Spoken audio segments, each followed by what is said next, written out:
friends from the media and colleagues. It is an honor to be here at the Economic Editor Conference and interact with all of you who keep an eye on the economic pulse of the nation. I address this August gathering as the Union Minister of Road Transport, Highways and Railways. Both these ministries play a pivotal role in developing the infrastructure and connectivity, which help a great deal in boosting the economy of the country.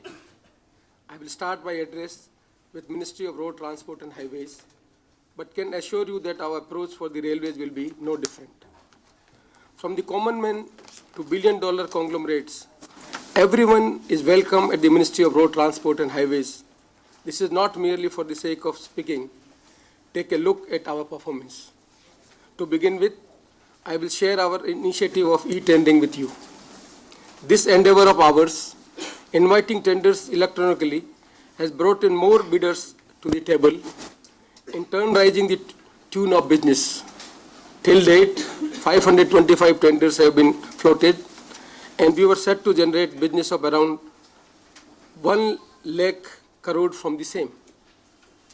This example gives you an idea of how we are trying to view an inclusive system of growth and betterment of all stakeholders.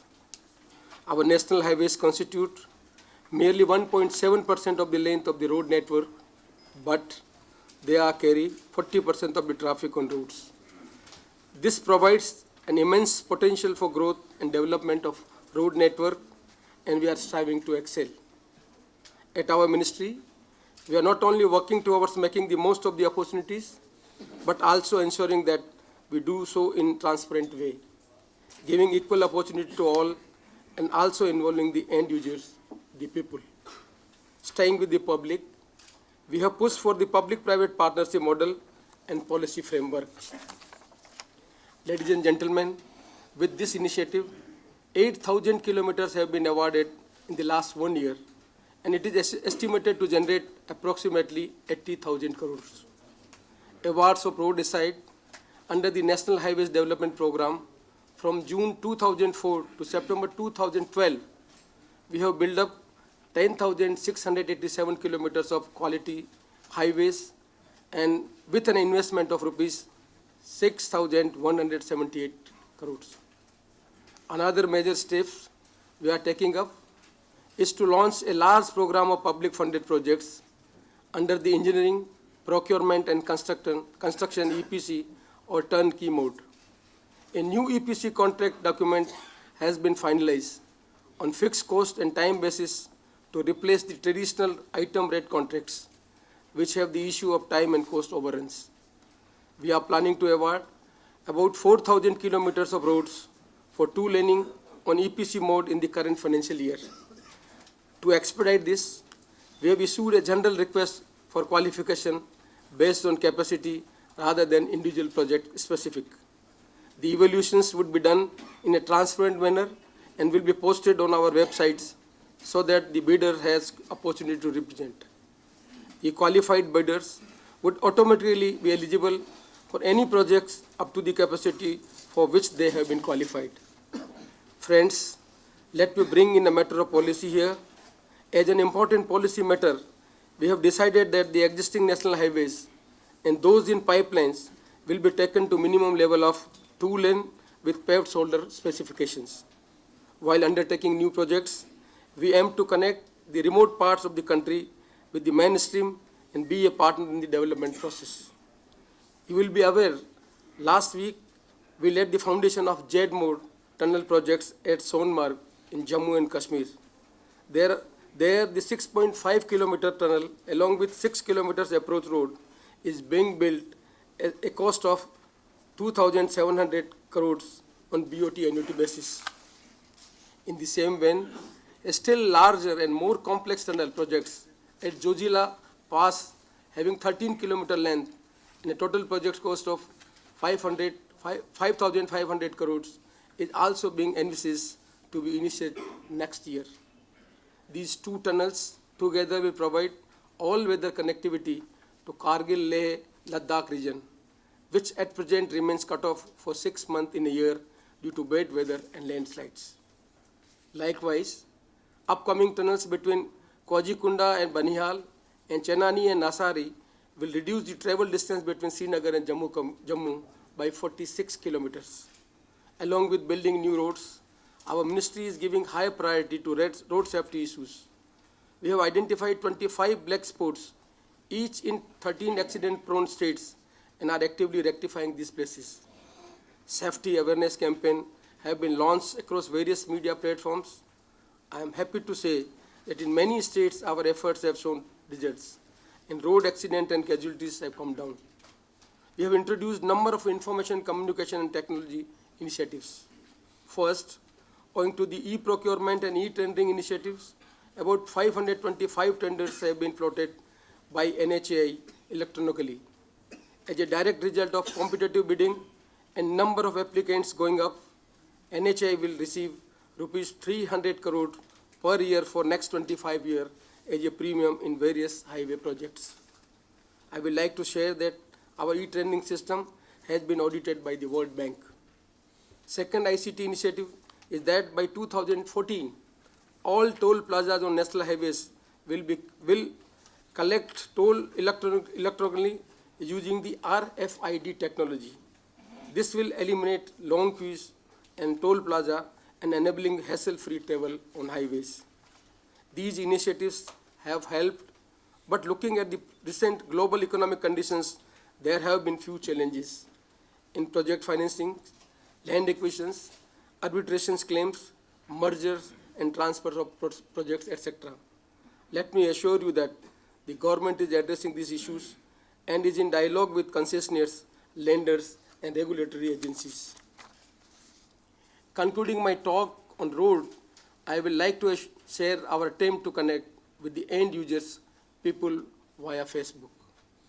The NHAI Facebook page, since its inception in January last year, has had 14 lakh visitors.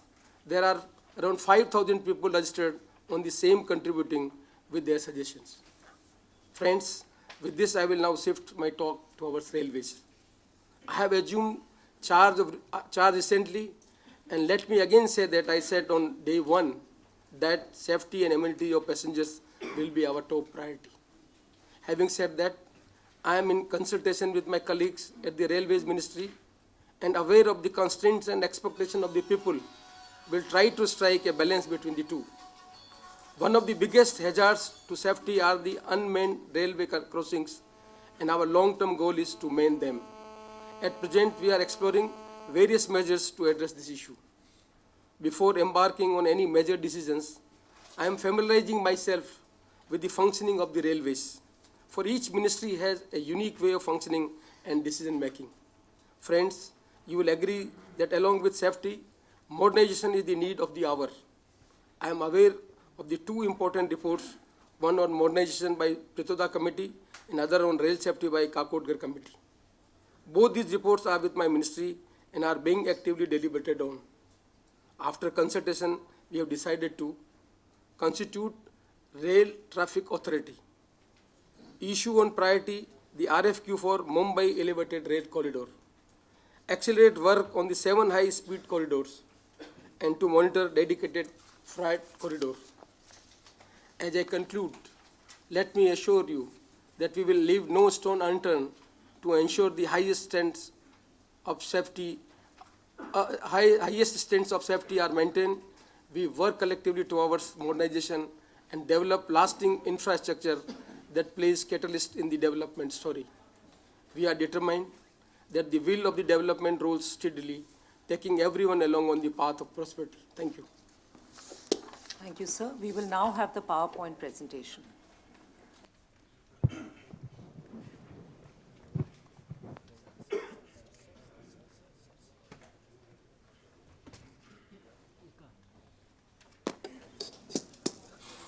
Good afternoon, ladies and gentlemen.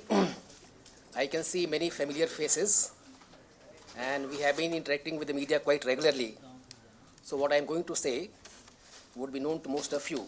Nevertheless, in a very briefly, let me try to summarize where do we stand in the sector and what are the new things we are planning.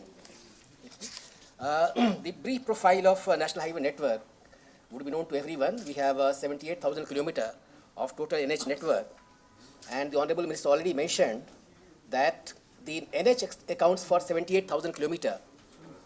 NH would be 78,000 kilometer is about 1.7% of the total road network, which is about 4.6 million kilometer. So therefore, and this 1.7% of NH network accounts for 40% of the traffic. So therefore, it's of key importance that we develop the NH to proper level.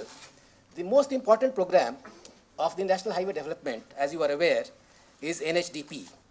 Now, NHDP's total length covered in the NHDP is about 48,000 kilometer. If you come to the third bullet, we are mentioning 55,000 kilometer. This is because phase 1 of Golden Quadrilateral is being 6 lanes, so that is counted twice. So the net length taken under NHDP is about 49,000. A snapshot of NHDP today. This is the picture. This is what the picture looks like. 18,760 kilometer as completed. 14,130 is under implementation, and due for award is about 22,800 kilometers. And it is important to realize that NHDP is not the only program we are implementing. Besides NHDP, the other major important programs implemented by public funded projects, by public funding, is in the Northeast Special Area Road Development Program in Northeast, SARDP. The total length is 6,418 kilometer. I draw your attention to the last bullet. So 6,418 kilometer has been sanctioned in SARDP. Out of that, NH is about half and rest is state highways. Similarly, in left-wing extremist areas, 8 states, 34 districts, we have taken 5,477 kilometer. Most of it is our state highways. About 80% of that is the state highways, and 20% of that is this. As you are aware, under plan activity, which what we call NH original, we have about 4,000 crores every year that also we spend on various kind of development programs. We are not showing that here, but all the major programs are shown here.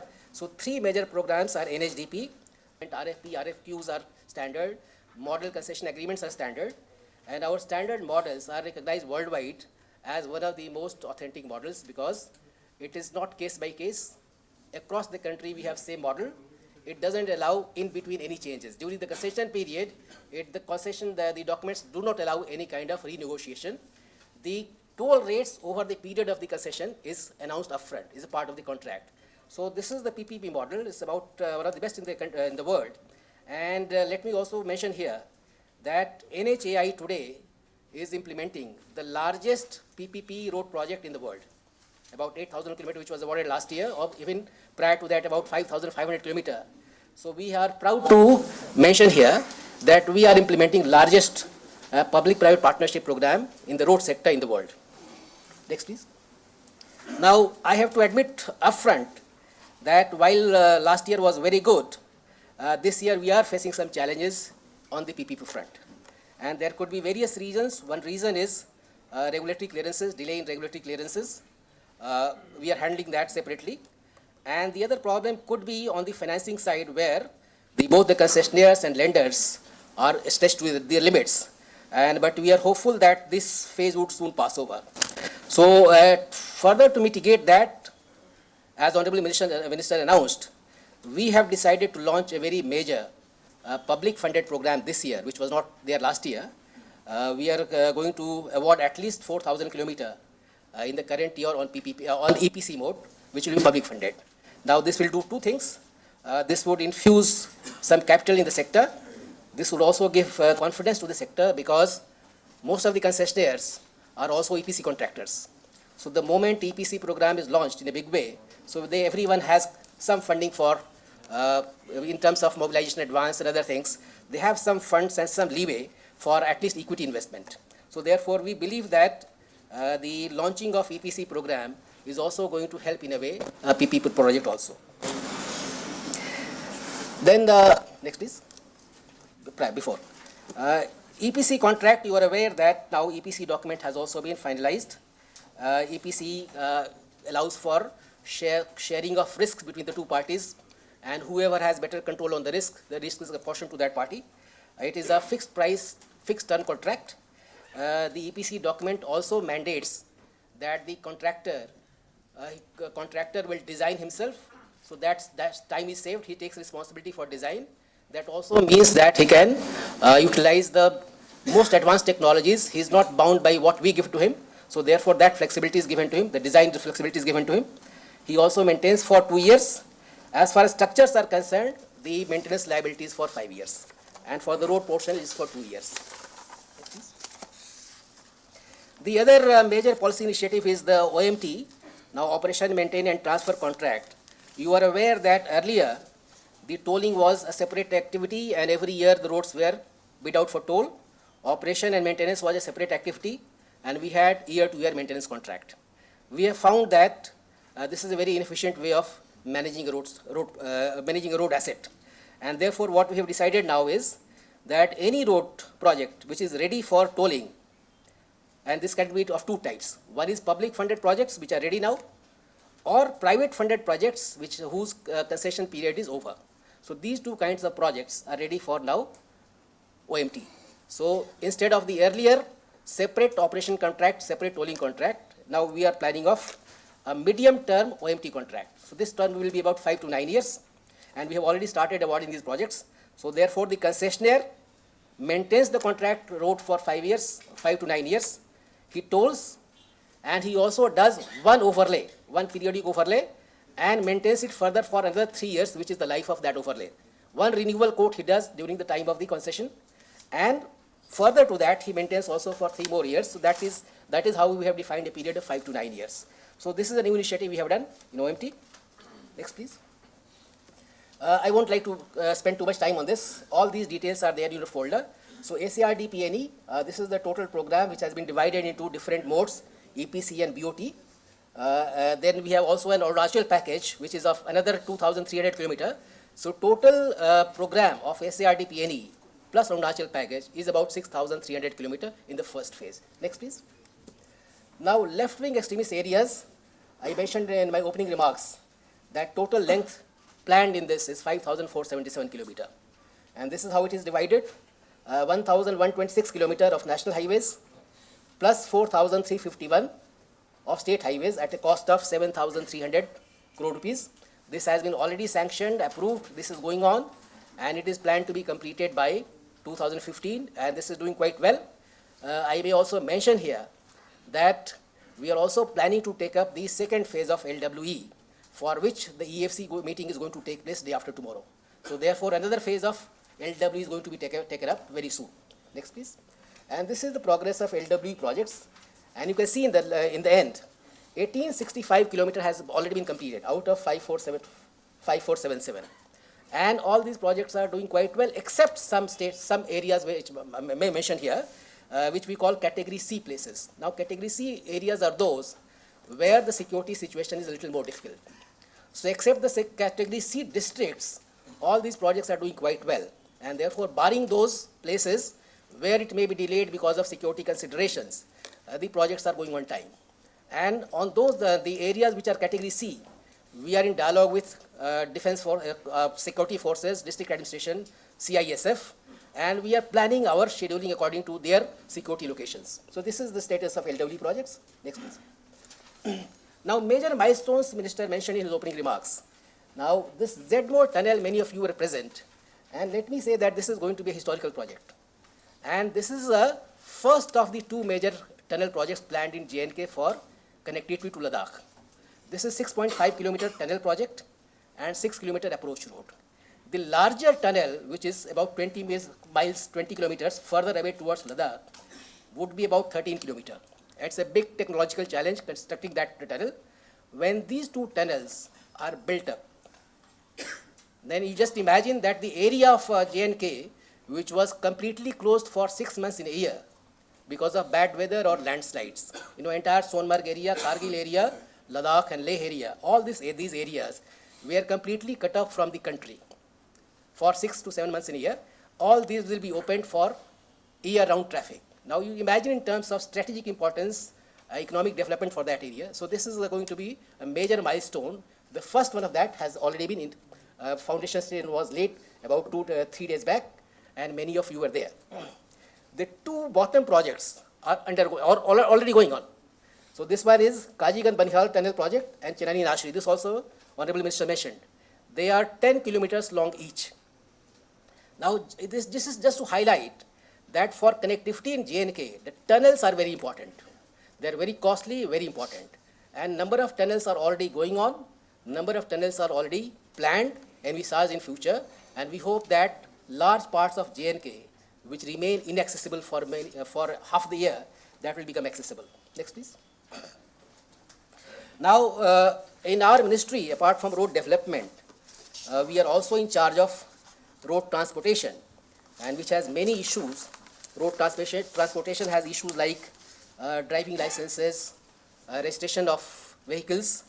You are aware perhaps that the two software platforms have been already developed, one for driving license, which is Sarathi, which is called Sarathi, and the other for registration certificates, which is called Vahan.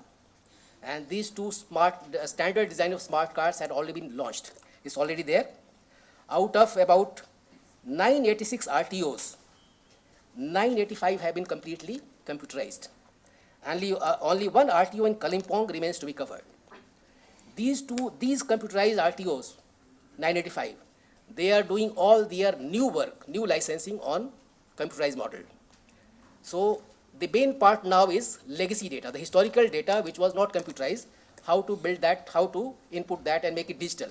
So therefore, on that also we are doing a lot of activity, and we are doing that on drive basis. So next figure you can see from bottom, the data of 996 crore RCs, which is legacy data, and 2.6 crores driving licenses are already captured in National Register. Action is being undertaken to capture the remaining data. So once all the legacy data is computerized and the current data is already on computer, so what it means is that once it is done on national portal, so therefore there will be complete interoperability. Everyone who has a driving license from anywhere, it is valid for the entire country, and therefore on your transfer of location, you don't have to get your registration or license renewed or getting any certificate from the old place. So therefore it becomes very, very seamless, both for passenger vehicles, private driving licenses and commercial vehicles. And it means a big boost to the economy. All these delays of months and harassment is going to be removed. So this is on the roads transport side. Next, please. Come back again on the road transport side. Another issue on road transport was that the penalties for traffic violations is very small, very meager. So therefore, already Motor Vehicles Amendment Bill we had initiated. It was passed in the Rajya Sabha. It has been introduced in the Lok Sabha. And we are hopeful that in the next session, we should be able to get that through also. Once that is passed, at least the traffic violations, the penalties will be enhanced significantly, manyfold. And therefore, that will be a big impact on the traffic violations and the road accidents. Next, please. For goods carriers, already we have a national permit scheme. For other kinds of vehicles, we are taking number of steps. For example, what are the distortions in the sector now? You have variety of taxes on motor vehicles. There are some states have taxes on the basis of value, some taxes on the basis of passenger capacity. Some states have a ridiculously low rates of 2%. Some have very high rates, and therefore we find a distortion where a luxury vehicle plying in Delhi might be registered in Goa, where the vehicle may not have gone for even one day. So these kind of distortions we are trying to rationalize by having a uniform flow rate. And these matters are in the domain of the state governments. All these taxations are the state governments. So our role is that of being a catalyst and trying to persuade. So we are in the dialogue of all the state governments to remove these distortions and at least rationalize the taxes on the buses, two-wheelers, cars, all the commercial vehicles, so that these kind of incentives are not there to get your vehicle transferred in some other states. That is one kind of rationalization. Second kind of reforms we are trying to do is how to ensure seamless travel or movement of commercial vehicles, tourist vehicles, and vehicles from one state to another state. How to rationalize and simplify the interstate border checkposts. Now, there are a lot of things. For example, every state border has multiplicity of taxes. It might have forest kind of checkpost, it might have excise checkpost, it might have octroi checkpost, it might have sales tax checkpost. So first step we are trying to do is combining, integrating all the checkposts into one. That is number one. Second is making it completely computerized. Third is how to make sure that the people have facility of online payment in advance. So therefore, once you are planning to travel to some other state, you make the payment online, you have a certificate where the smart card is read by the reader there and the vehicle is passed smoothly. So therefore, all this use of ICT for making the road transportation more efficient, commercial transportation more efficient, is we are planning, and we are quite, we are in dialogue with the state governments. We have set up various committees and they are working on that. Next is road safety. Road safety is, let me mention here that road safety is an area of major concern to us. And unfortunately, number of casualties in our country is very high, but there is one redeeming point.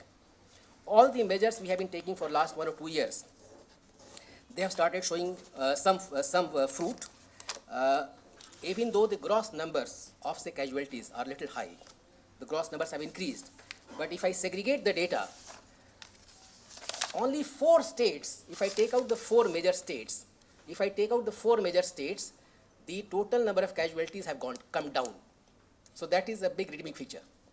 So therefore, and I can mention the states now because there is no harm in mentioning the names, and we are tackling those states separately. For example, UP, Punjab, Maharashtra, Gujarat. If I take out their data, then the total number of casualties have come down. So that shows that all the efforts of tackling the engineering problems, awareness campaigns, and persistent efforts and building institutions have borne fruit, and many states are showing tapering trend or even lowering of the casualties and accidents. Next, please. So road safety has several, we call 4 E's. You are aware of 4 E's: engineering, road engineering, vehicle engineering, medical emergency, enforcement, education. So all these 4 E's were tackling by various means. But, and as I mentioned that many states, many major states are showing declining trend. I have the data. You must, we have shared the data with you. All of you have these data. Next, please. ICT initiatives. I don't want to take too much time on that. Honorable Minister has already mentioned that we are using ICT initiatives for various kind of improvements in our internal functioning, openness and transparency, and monitoring system. Firstly, asset management system. How do we manage our road assets properly through the use of ICT? Secondly, how do we do the better monitoring? And thirdly, what is our interface with the public? So all these 3-4 aspects we are tackling with ICT. Next, please. We have some challenges in financing, and we are in dialogue with the bankers, concessionaires, and hopefully, very happy to say that many bankers still in this scenario also are quite positive and they are willing to lend. Maybe a few bankers have become very, very conservative, but I think this is a temporary phase. This should soon pass over. Next, please. Technology, then we have, next please. You are all aware, this I already mentioned in my remarks. Thank you very much. The floor is now open for interaction. I will first invite questions from our outstanding.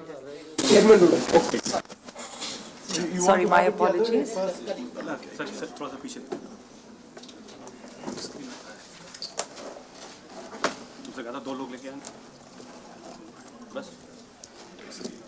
Good afternoon, ladies and gentlemen.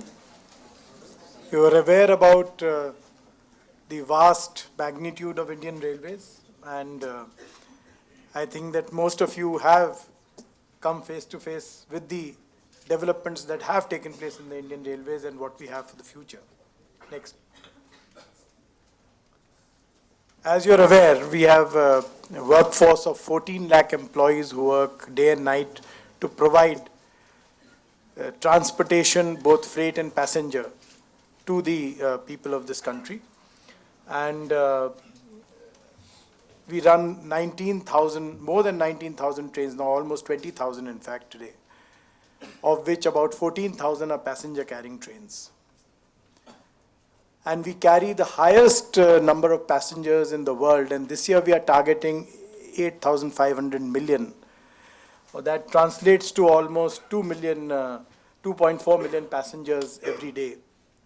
We carried 970 million tons of freight in the previous year.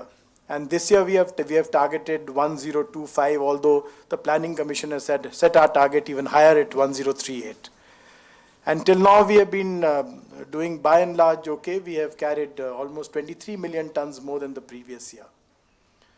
And now the busy season started, so we do feel that we'll be able to, if the economy sustains and we are able to get the traffic, we are able to get demand, we should be able to achieve our target of 1025 or even go over. As you're aware, we have 24/7 train operations, and our people work night and day to provide rail transportation in safety.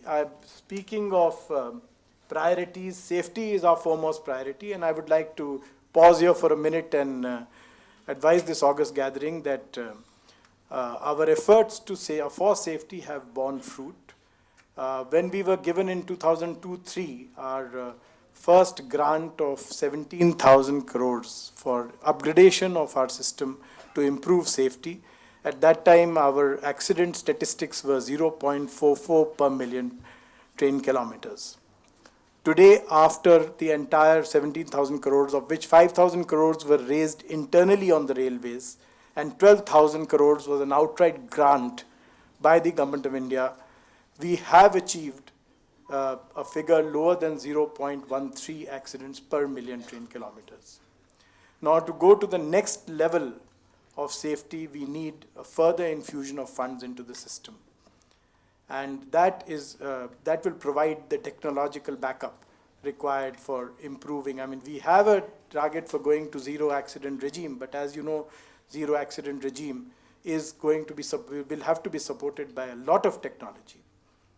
I'm happy to advise that we have been experimenting. All of you have been asking us about ACD, and we have been experimenting with ACD for a long time, but we found a lot of problems with ACD. And so we have commissioned our research organization, the RDSO, Lucknow, and with directions to develop something which is called a TCAS, Train Collision Avoidance System.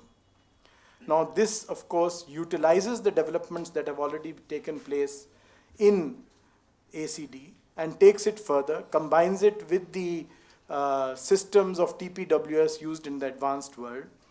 And we have shortlisted 4 or 5 people. In fact, we floated an EOI. And today, we have already, our simulation trials have been successful, but our physical trials on the rails are going on. They're in progress. And if we are able to achieve the kind of success that we envisage in this venture, I can assure you that it will provide a much safer system for the Indian Railways. Because apart from preventing signal passing at danger cases, which happen world over on the railway system, some of them get converted into accidents, others don't. We would also be preventing trains coming on the same track. That is automatic braking. So we have a lot of confidence that our research organization would be able to, that the efforts that they're putting in would fructify, and maybe 2 years down the line, there would be some, we would be able to roll out the initiatives that we have now started, because we were very worried about it. And this is one thing I wanted to share with all of you, that this is a major initiative which the Indian Railways has launched. The second priority that we have, of course, is modernization. And modernization will need infusion of funds. Of course, we are also working towards modernization through PPP initiatives. And as you will see later on in the presentation, we have the elevated Mumbai corridor, which we are actively pursuing, the state support agreement with the government of Maharashtra. We also have 7 studies going on for various high-speed corridors. We hope that at least one would get translated into actual field-level work, so that if one of the high-speed corridors, they all have to be independent, isolated corridors. They cannot run with the existing tracks. If one of them does fructify, then that will be the takeoff for other. It will give the impetus for other such corridors to take off. Apart from this, we have also the Station Development Corporation, which we had announced in the budget. And that is now taking the initiative to develop stations on world-class lines through PPP mode. And we hope that this venture would also be equally successful. In addition, as you're aware, the iconic dedicated freight corridor project, which will provide more than 3,300 kilometers of track, mainly for freight operations, but that would release the existing tracks, because we are in a mixed traffic regime where we run freight as well as passenger on the same lines, one behind the other or giving precedences. And the dedicated freight corridors, which will be freight-only corridors, they would take away a fair amount of freight traffic, at least on the two existing stretches between on the eastern sector and on the western sector, and would perhaps release capacity for passenger train services also, which need to be augmented, because today all the trains run packed, and you know that what is the kind of demand on the system. And there is a huge demand for rail transportation on the passenger segment side also. Next. The enabling infrastructure, of course, would be higher productivity and safer operations. We are looking now very seriously, difficult as it may be, to garner resources through PPP initiatives on the Indian Railways because of the very long gestation period involved in recovering finances. But we are making every effort to explore this, the PPP route, in which we have been successful as far as wagons are concerned. We have got a lot of wagon, almost more than 4,500 crores have been invested over the last decade for procurement of wagons through PPP. We are furthering that, improving on that now, and we are also going in for wagon leasing initiatives.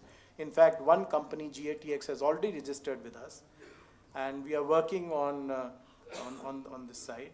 As far as coaching stock is concerned, we are attempting to put up plants through PPP initiatives or JV initiatives in various parts of the country so that they can roll out coaching stock on a competitive basis, and also augment our coaching fleet. Right now, as of now, we are entirely dependent on our production units virtually for the manufacture of our coaching stock. And these PPP initiatives, we hope, will bridge the gap between the requirement and the demand. And they should come up over the next 5 to 7 years. And apart from this, of course, these PPP initiatives also have the potential of bringing in modern technological advancements which are available with the rest of the world. As you're aware, the high-speed electric and diesel locomotive it has also been on our radar for quite some time, and we do hope that we would be able to move forward on these projects. I mean, we are planning to induct 12,000 horsepower electric locomotives in our system in line with the dedicated freight corridor. The target for commissioning of both the corridors is March 2017, and we are moving forward strongly. I am not able to commit whether we would be on target, but we'll definitely make a very valiant effort to do so. And high capacity wagons, because our freight corridors would be capable of carrying 32.5 ton axle load, which is perhaps the optimal. I mean, there are some countries which of course do 38 and 37 ton axle loads, but 32.5 ton axle load is considered the optimal axle load. So that is what we are going to plan for, and for that we'll need newer wagons and newer stock. Modern coaches I've already mentioned, and a lot of these initiatives would come, as I have said earlier, through joint ventures and PPP initiatives, which should start fructifying now.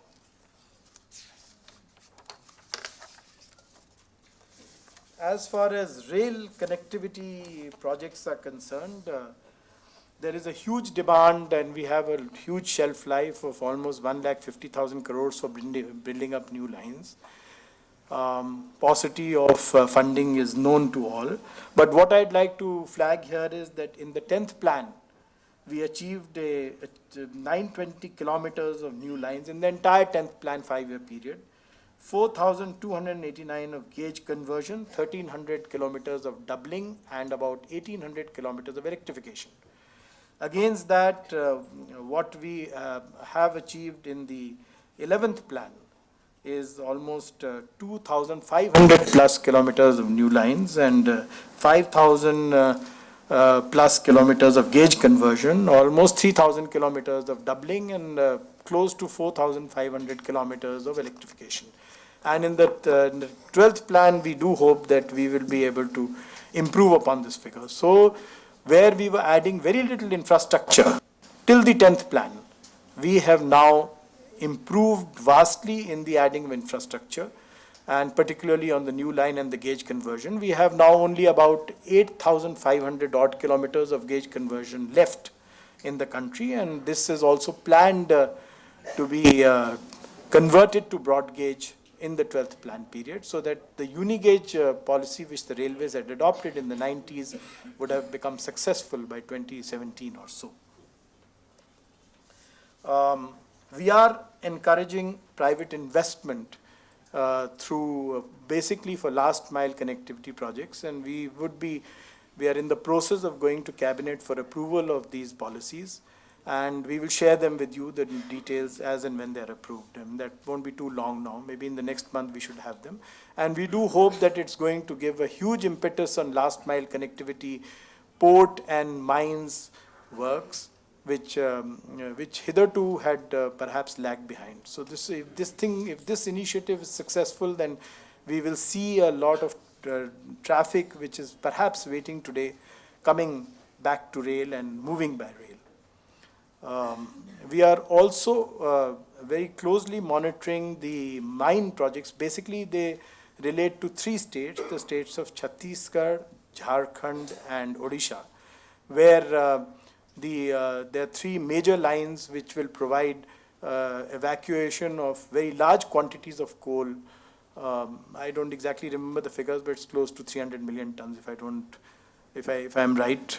And these lines we are moving forward at a very fast pace. A number of these lines are being constructed through JVs which in Chhattisgarh, which have been formed with the government of Chhattisgarh, with IRCON, one of our PSUs, and the Coal India SECL company to facilitate and accelerate construction activity. And a couple of these lines which are in the states of Odisha and in Jharkhand are being constructed as deposit works of Coal India, which, as you know, has vast fund resources. And we are working shoulder to shoulder with the Ministry of Environment for environmental and forestry clearances. And we do hope that once these lines are in position, then we would have means to evacuate the huge quantities of coal which are available in these areas. Next. I've already talked to you about the dedicated freight corridors, and these will, of course, I mean, today our average speeds, as most of you know, of goods trains, because they have to be put aside for giving precedence to mail express trains on congested routes, is about 26 to 27 kilometers per hour. I'm talking about the averages. Of course, on many routes the speeds are much higher. That is for freight trains. But with the dedicated freight corridor, we do hope that we would be able to double this average speed and therefore improve considerably the carriage of freight traffic at much higher speeds and with higher payloads. And that would also result in bringing a lot of economy in the carriage of freight traffic, which presently is a challenging task. Next. I touched upon the elevated rail corridor in Mumbai. Now this is an initiative on the PPP route through a concessionaire, and we are working to float the RFQ and then the RFP and go for cabinet approval very soon. As soon as the state support agreement with the government of Maharashtra is in place, you will see something positive happening in this area. And then the studies are going on for other areas also where required, because the traffic on the suburban sectors, while in many cities is being catered by the metro systems, but at least in major cities like Mumbai and other locations, you need the railway network to cater to that traffic, because the traffic itself is very, very heavy and perhaps not amenable to evacuation through metros. So this is the first such corridor that we have, we are working on, and if it is successful, then we would be working on others, similar corridors. I have already mentioned to you the high-speed network, and these, of course, I don't know whether you're aware, but the Pune-Mumbai-Ahmedabad 650 kilometer, the study has been completed. Then there is the Delhi-Agra-Lucknow-Varanasi 991 kilometers. I think it is there in your folder. There are 7 of them. And the first one is between Mumbai and Ahmedabad is what we are working on, which I said that we would like to at least put on the ground. And a committee which is chaired by me and which has representatives of the Finance Ministry and the Planning Commission has been appointed. And we are going into the financing issues and how exactly this corridor is to come, because obviously funding through government sources may not be viability, may not have viability. Maybe some viability gap funding could perhaps be possible, but we have to have a financing financing regime in place, and then it can go ahead. We are looking at PPP initiatives, we are looking at government-to-government initiatives. So it is at a nascent stage, but I think that we have started now seriously considering various alternatives, so it should fructify. Next. The Rail Tariff Authority has been in the news for a very long time. And the Ministry of Railways had taken a decision some time back, as you're aware, of introducing the service tax, which has come into operation with effect from 1st October, which was considered essential for integrating the railway services with the rest of the services being provided in the country. Otherwise, there would have been a loop which would not have been closed. Now, the Rail Tariff Authority has also a decision has been taken that we would be moving for creating such an authority, and this would isolate us and insulate us from various, railways cannot run on air, they need money. So we have not raised our fares for the last decade. I'm not saying we're going to raise them, but don't mistake me. So that is a decision which we'll work to by and by.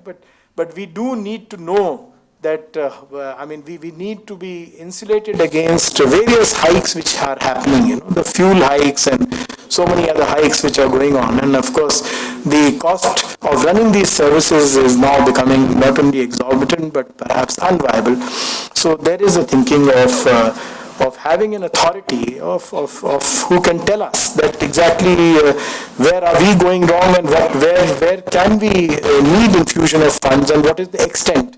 This, of course, will also facilitate some kind of a skewed relationship which has got skewed between freight and passenger, would also perhaps be looked into and would be corrected in due course of time.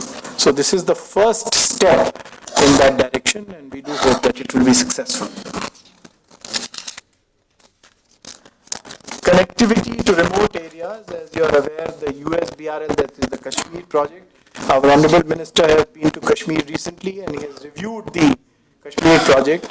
In fact, as most of you are aware, that the running of the train in the Kashmir Valley has endeared Kashmir to the rest of India like perhaps nothing else has.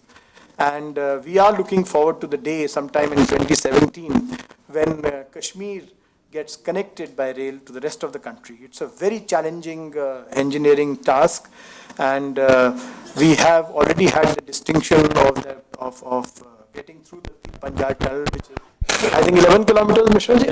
More than 11 kilometers long, and other such tunnels are there in the which we are working on, and that highest bridge, which is rail bridge, which has to also come in. So it's a very, very challenging task, but we do hope that we would be able to complete this plan. It's going to cost almost 20,000 crores to the government of India. But once it is through and trains are running through Jammu into Kashmir, the rest of the country would get completely and unrevocably integrated with the rest of the country.